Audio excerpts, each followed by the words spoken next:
Good morning students. तो आज हम पढ़ेंगे हॉस्पिटल मैनेज में अपना नेक्स्ट टॉपिक है क्लीनिंग, डिसइंफेक्शन या स्टरलाइजेशन प्रोसेस। मतलब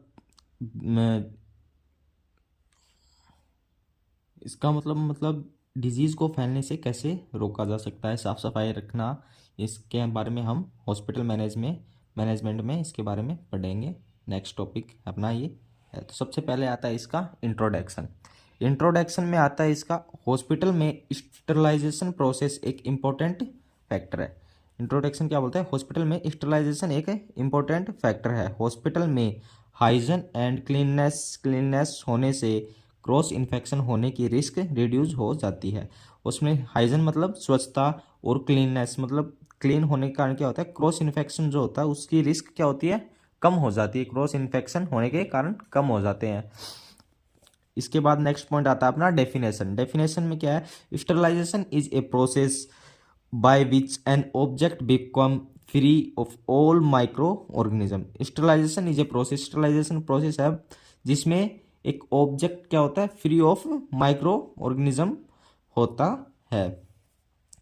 स्टरलाइजेशन प्रोसेस के द्वारा pathogenic and non pathogenic organisms को डिस्ट्रॉय किया जाता है। किसके द्वारा? स्टरलाइजेशन प्रोसेस के द्वारा पैथोजेनिक और नॉन पैथोजेनिक ऑर्गेनिज्म को डिस्ट्रॉय किया जाता है।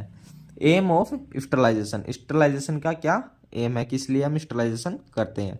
To prevent the growth of living micro organism. जो लिविंग माइक्रो ऑर्गेनिज्म है उसकी ग्रोथ को रोकने के लिए स्टरलाइजेशन करते हैं। To remove the destroy micro organism, remove और डिस्ट्रॉय करने के लिए माइक्रो ऑर्गेनिज्म को। To prevent the spread of living micro organism, micro organisms को फैलने से रोकने के लिए ये प्रोसेस करते हैं। इसमें नेक्स्ट पॉइंट है to prevent contamination and infection from medical and surgical equipments. किससे? Contamination and infection from medical या एंड सर्जिकल इक्विपमेंट्स को प्रिवेंट करना। किसको? इन्फेक्शन से जो सर्जिकल और मेडिकल जो इक्विपमेंट्स हैं उनको प्रिवेंट करना। मेथड ऑफ स्टरलाइजेशन के कितने मेथड होते हैं? स्टरलाइजेशन प्रोसेस के फॉलोइंग मेथड्स यूज में लिए जाते हैं। जैसे फर्स्ट है अपना फिजिकल मेथड, सेकंड केमिकल और थर्ड है mechanical method.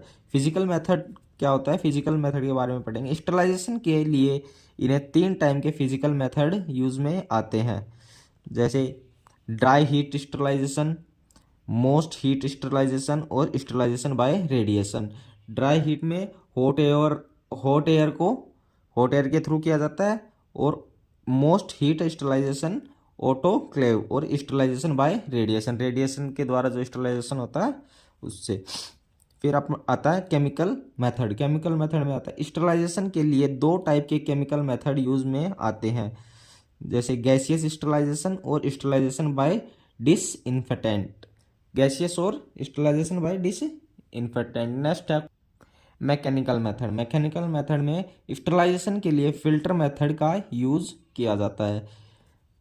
Other methods of sterilisation, जो अदर मेथड है स्टरलाइजेशन के, वो हैं sunlight method, red heat method, flaming method और इंसरेशन मेथड। फिर आता है अपना डिसइंफेक्शन में क्या होता है? यह एक प्रोसेस है जिसमें माइक्रो ऑर्गेनिज्म के लेवल को रिड्यूस किया जाता है। यह एक प्रोसेस जिसमें क्या है कि माइक्रो ऑर्गेनिज्म का जो लेवल है उसको रिड्यूस किया जाता है। डिसइंफेक्शन के लिए केमिकल एजेंट का यूज करते हैं जो कि माइक्रो ऑर्गेनिज्म की ग्रोथ को इनहिबिट और डिस्ट्रॉय करता है। डिसइंफेक्शन में माइक्रो ऑर्गेनिज्म के लेवल को इतना रिड्यूस किया जाता है कि पेशेंट के लिए रिस्क ना रहे। मटेरियल्स कौन कौन से मटेरियल्स काम में आते हैं? डिसइंफेक्शन के लिए फॉलोइंग मटेरियल्स यूज में लिए जाते हैं, जैसे सोप, एल्कोहल, फेनोलिक या क्लोराइन कंपाउंड, एल्डिहाइड्स। ये मटेरियल्स इसके अंदर काम में आते हैं। तो स्टूडेंट्स आज के लिए इतना ही, बाकी बात नेक्स्ट टॉपिक में करते हैं। अगर वीडियो अच्छी लगी हो तो लाइक कर देना, चैनल को सब्सक्राइब कर देना। Thank you.